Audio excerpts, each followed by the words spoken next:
Interesting day to talk about the biggest dangers of, oh, look at this, the biggest dangers of being a truck driver in Costa Rica and in the US.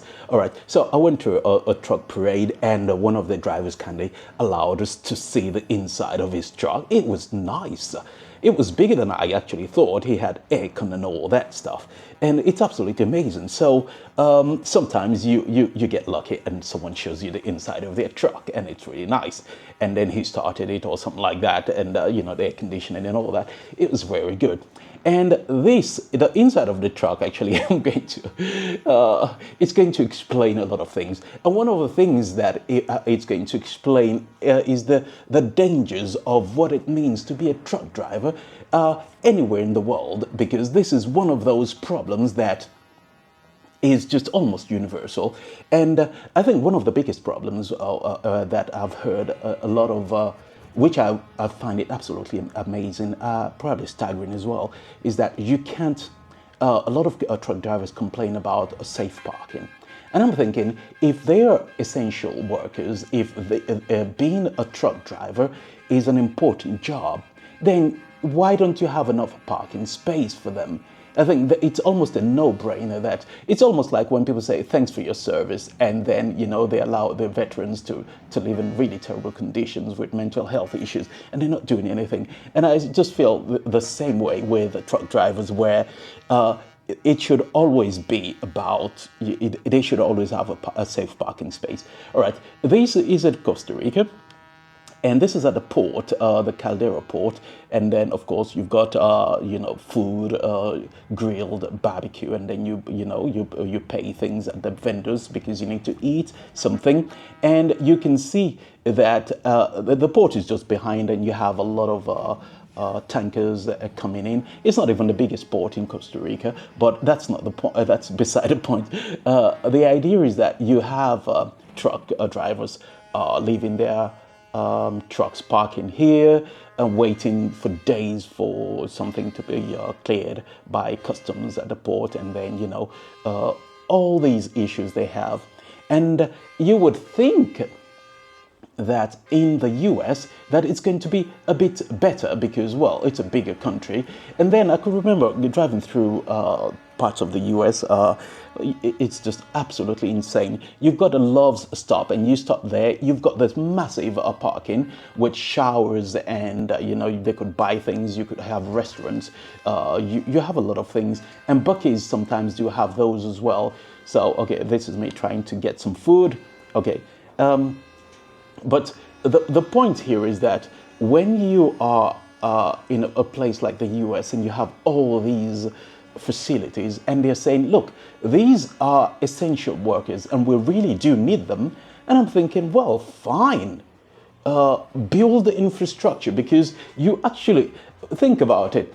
When I think when the pandemic actually hit and a lot of people were worried about food and you can't go out, all these problems that actually took place, it just makes you wonder that if that's the problem, you would do everything in your power to make sure those delivering the goods are well paid. But then I'm not really surprised when you think about it, because you also have people like waiters or in the service industry working for tips, which obviously doesn't make sense. If the big guys are making that much money, you should be able to afford to pay them well. But anyway, you get the point. It's just not a great thing. So for me, that is one of those things where you see that people are saying, look, I'm at a truck stop or I'm on the side of the road. And even I think we drove through Florida, and we went up north to Georgia or something, Atlanta, all the road there. And there were stops where you could park your car. I think they have a section for also truck stops. And the problem is that some places they're not allowed to park overnight. You could park for a few hours. All right, so if you're wondering what's happening here, this is a truck parade, and it's an interesting thing because when you go to some of the truck parades in Costa Rica, the whole idea is to promote trucking, also to give people something to do over the weekend when truckers are not working, especially on Sundays. and also to raise money for maybe local charity, things like that. So you see events like this, and the fire brigade will show up. It's an organized event all around the country. The whole point is this: showcase trucking, where all your food and all these other gadgets come from, and also showcase local, basically contribute to local economy, because people come here, there's food, there are people watching it, the parade and things like that. But anyway, so back to the story of why being a trucker in the US is rather, and in Costa Rica, dangerous. And one of the strange things is this, is that they have different problems because it's a different country.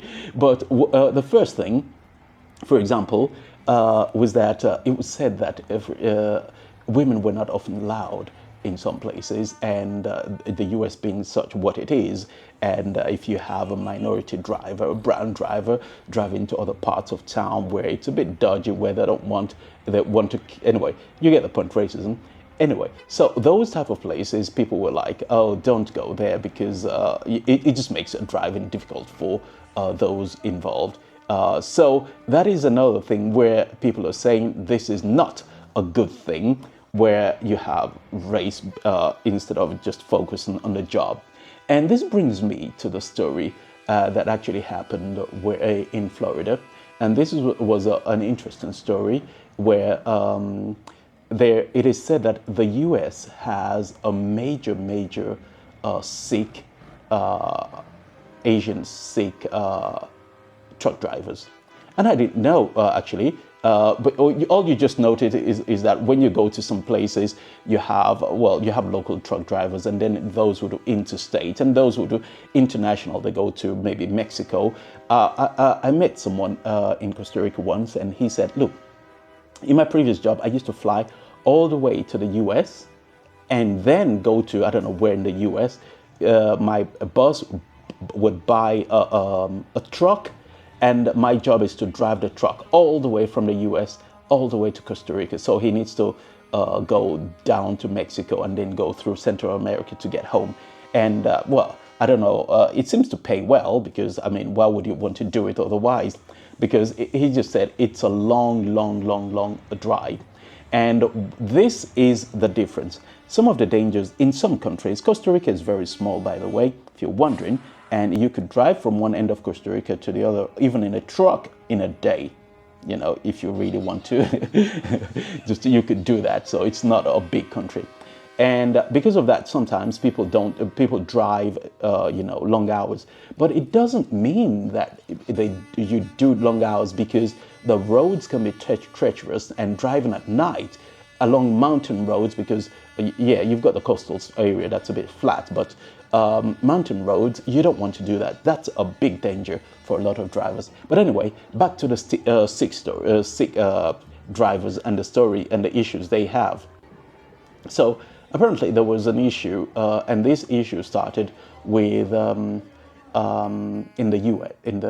Florida. There was an accident by a truck driver, and unfortunately, he was sick, and then all of a sudden people, were just not liking Sikh drivers, and I think that the accident was a catalyst, basically. The resentment was already there, and this idea that, oh, these people are taking our jobs and things like that. But the story about Sikh drivers apparently started in the West, where a lot of immigrants came and started working in the farming industry. And because of the industry being what it is, those jobs mean you work in agriculture, and then you load the trucks, and then someone has to go and deliver it to the stores or another state, all those things, or to the port. And some of the people who worked, migrants who worked at the at the agriculture, later basically, I would say, gravitate towards being drivers. And that's how a lot of Sikh actually went into it. And so it became a family business, and then more people came and they created an association. And it is actually reported that a lot from the West Coast, about 40% of the drivers, almost 50%, are Sikh drivers, and then in the country it is huge, about 20%. Okay, so yeah, some of the problems is basically jealousy, people fearing for their jobs, or probably people saying if minorities get into the industry, they would accept lower pay, and lower pay means then they undercut your profits, and then you get the point. Basically competition. And so people don't want competition when they are leading a good lifestyle. And to a certain degree, you would understand that. But then that's the whole point of the market. That sometimes when you get competition, either you improve your service or you get complacent if you don't have competition, because, well, you could charge whatever you want and the customers don't really have a choice. So you have that. And yes, so that is another problem in the industry. It's not really much of a danger, but you don't really want sort of prejudice in a really hard job. So we've talked about the lack of parking, which I think it's the worst of the worst. That truck drivers are not allowed to park anywhere, or nobody is even allowed to park anywhere because security and all these other issues. But the idea that they don't have sufficient parking space, and some of them have to resort to parking on the side of the road in dodgy area of town. So that is not a good thing. So parking shortages is one big problem.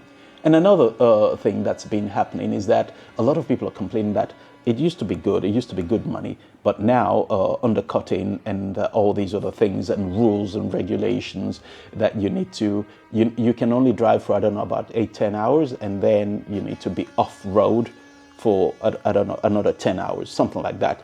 Those are the rules. Yes, in the US, the standards are really more strict.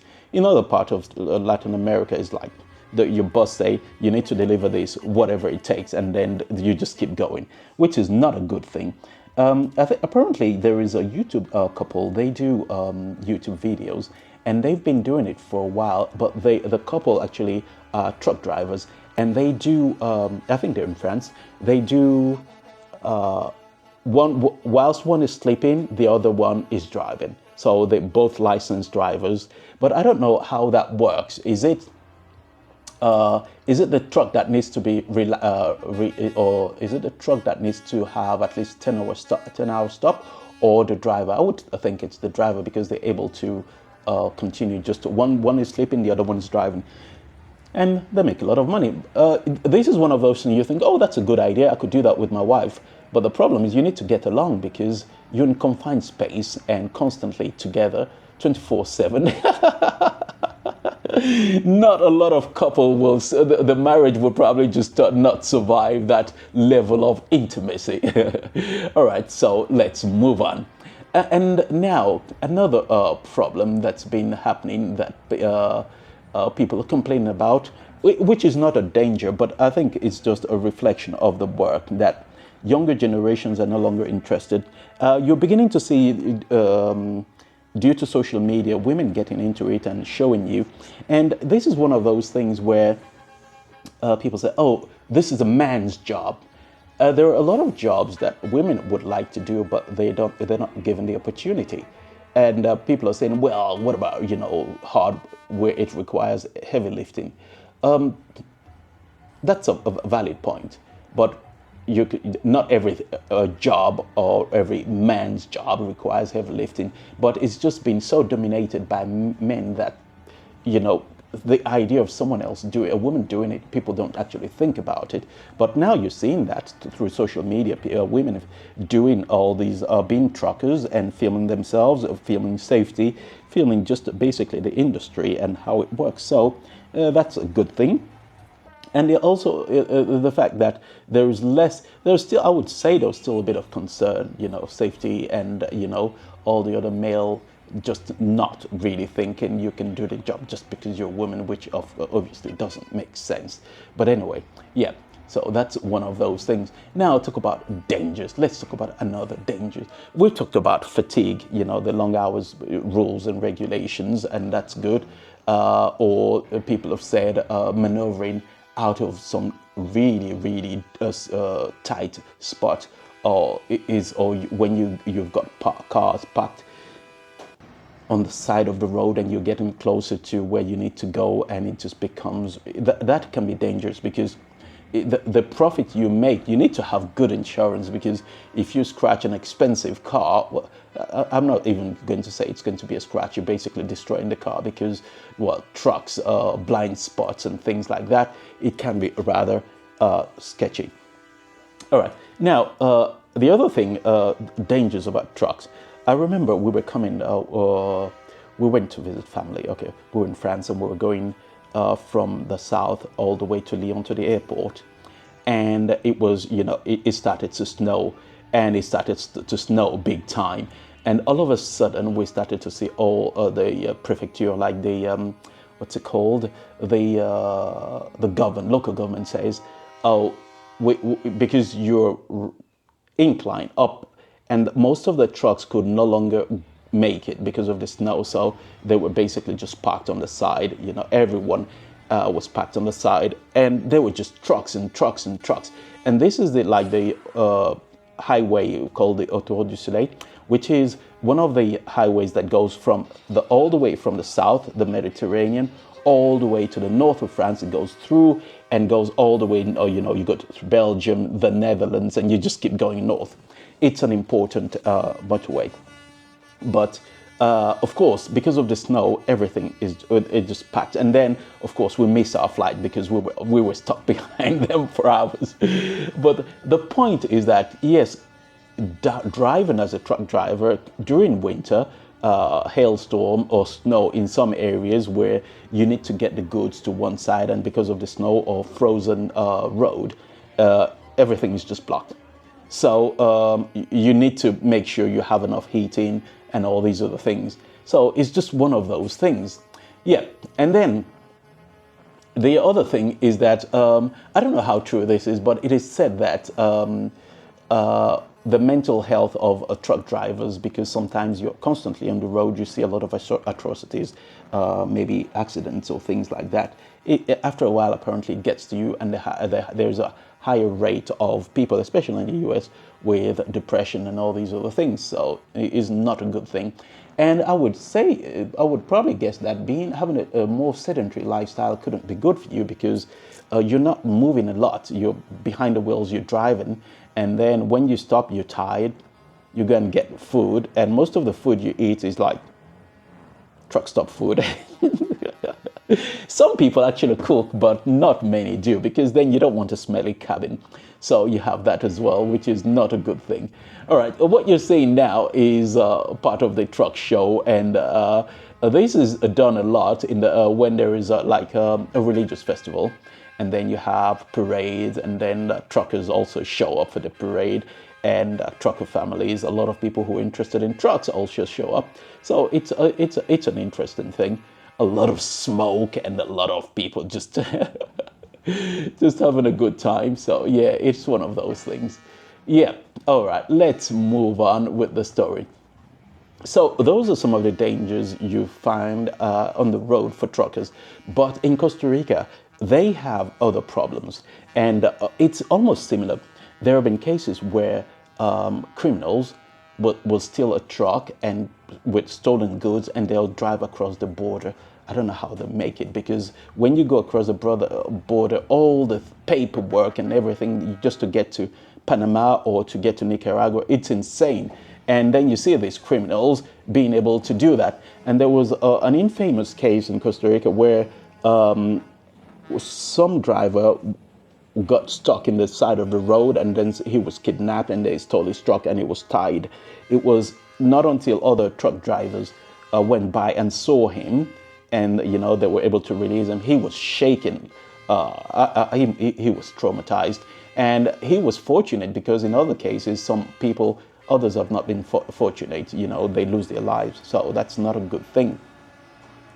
One of the biggest problems with Costa Rica is this. I think about 2 or 3 weeks ago, the only tunnel really, a Zuki tunnel, goes across the mountains, and there was a massive landslide, and they had to clean it up, and the whole road was just blocked for about 24 hours.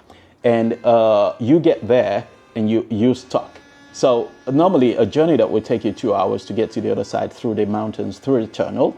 Now you need to drive another 3 hours all the way to the other side. And the problem is when you drive to the other side of the mountains, articulated trucks are not allowed to go through there because it's so narrow that the likelihood of you getting stuck there and then blocking that road, basically you're not allowed to go through there. So yes, the roads can be treacherous for a lot of these. And there have been a lot of reports about in Costa Rica about safety and dangers where someone got run over by a truck because of the high level. And you go to other places, especially where the flatland, like you go to Serapiquí, the hotter regions, or you go to what's the Punta Arenas, where the beachfront and all this. A lot of people there rely on bicycles, and sometimes at night, no lights, no reflective jackets, and they're just there doing their thing, riding along, and you hear reports someone's been run over by a truck. Imagine the trauma for the truck drivers. You get the point. It's just not a good thing to have to experience that. So that is another danger facing a lot of the truck drivers. And of course, in Costa Rica, unlike truck stops, America has a huge truck stop. Huge. I mean, everything is big in America to a certain degree. So you have truck stops with showers and things like that. I don't think I've ever seen that in Costa Rica. It probably does exist, but I don't think so.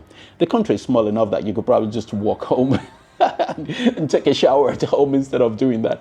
But anyway, so roadside safety for truckers, and most truckers don't want to leave their trucks on the side of the road. So you get to a truck stop and it's empty because people prefer to go home or park in a more secure area.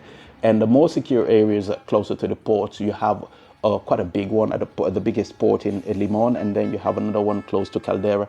That's where all the ports are. So yes, safety for truck drivers is just a big problem on the terrain or weather. You don't get snow in Costa Rica, but you get other things. I mean, like the storm. I'm talking some serious rain that just moves the mountain, and then the truck gets washed away. Things like that do happen. So yeah, you need to be very careful. All right, let's move on. Another thing that a lot of people talk about, and this is almost worldwide, is the idea of truckers and what's it called? Lot lizards. Basically, women, sex workers coming to the truck drivers and just selling themselves. And now, why is this a danger? There was a report. I don't remember what it was, but this wasn't in the U.S. It was in a lot of African countries where you have trucks. Say you go to West Africa and then you go to big countries like Nigeria. You're taking your goods from Nigeria to, say, Cameroon, and then you're going to Central Africa, or you're going the other way, West Africa, and going all the way north to maybe North Africa. All those places. A lot of the problem was that the dangers a lot of the driver faces was, someone said, you're driving and armed robbery. So you get stopped, they shoot at the truck, basically, get you to stop and steal the truck. If you're alive, well, you get the point. It is bad. But another danger is at the border, where the borders are not really efficient. And I remember a recent trip from Nicaragua, just crossing the border from Nicaragua to Costa Rica was like, it took us about 3 hours, and it was absolutely incompetence. Anyway. And then on the way there, we saw a lot of trucks just parked. So if it took a car just 3 hours to get across the border, I wouldn't want to imagine what it would have taken trucks, because if you have a lot of things for them to check, it's not going to be really fun. It's not going to be funny. So that is one of those things. Now, back to the situation of border crossing in some places in Africa, or maybe Asia as well. Yeah, Asia. There was a documentary on that, lot lizard, where a lot of the men would just, there'll be days waiting to clear border, and then they stay, they eat, and then women offer themselves and no safety, and then they get diseases. And that is also something that contributed to a lot of sexually transmitted diseases that the drivers get. And then they go back home, give it to their wives or girlfriend. You get the point? It just started to spread like that. So the danger is not just for the drivers, it's also for the community and the health system. And this is also the problem that it has improved a lot in the US, by the way, this idea of lot lizards or women. They used to be able to go into the truck stops and just do whatever they needed to do. Sometimes that often they steal from the drivers. And so scams, violence, you get, it's just not a very good atmosphere. But now with better truck stops, lightens,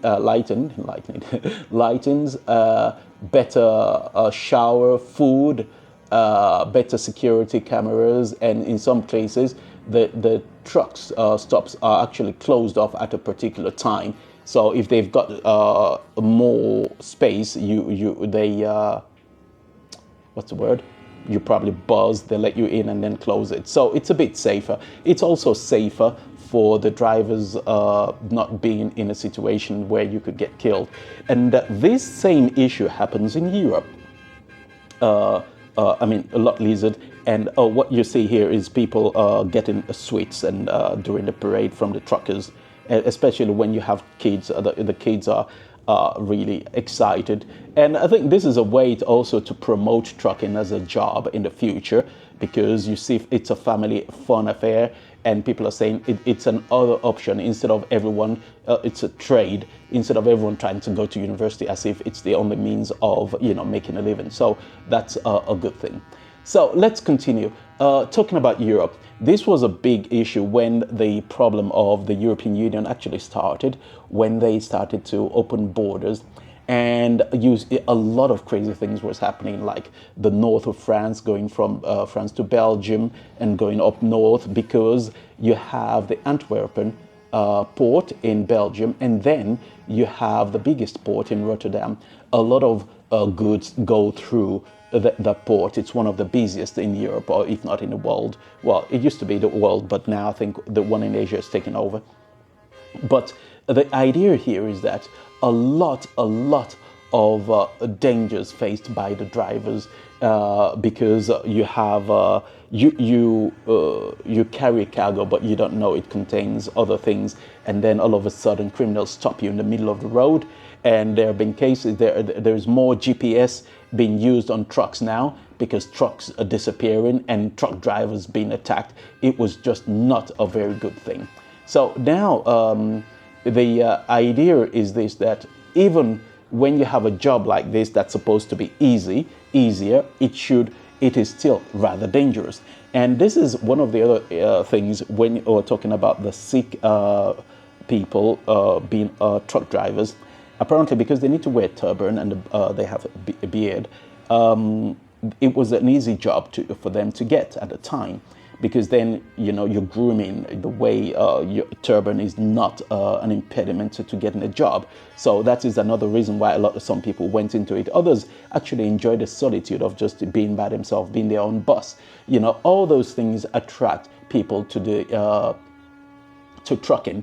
But then you have the downside, and there have been cases, for example, talking about the dangers. In 2000 and a couple of years ago, it is said that over 900, or almost 1,000 homicides in Costa Rica. Costa Rica is a tiny country, like less than about 5 million people. And that's thanks to the immigrants, because otherwise it were even smaller. And then when you think about that, there is a lot of, trafficking, the good stuff, the white powder. There's a lot of just chaos going on, armed robberies. And this also happens in the US, where, people generate fake accident or vehicle invasion at night. They come as a group, and then what can you do? That also happens in Europe. That happens in Africa, in Asia. A lot of people have reported that. So it is constant. I think it's if you enjoy the solitude, if you enjoy the long distance, being away from home, it's probably not a job for everyone. So it is a lot of there are a lot of dangers being faced by truck drivers. But I think one of the probably the easiest one to fix is making sure they have adequate parking. When I saw that they do not have adequate parking, I just thought that is so bad. It should be safe, because if you, I think we sometimes don't appreciate how the impact of truck drivers on the economy. That almost everything we need on a daily basis is through trucking. And if these drivers just decide to go AWOL, that's not going to be good for anyone. But anyway, so that's just an overview of some of the dangers being faced by a lot of truck drivers around the world.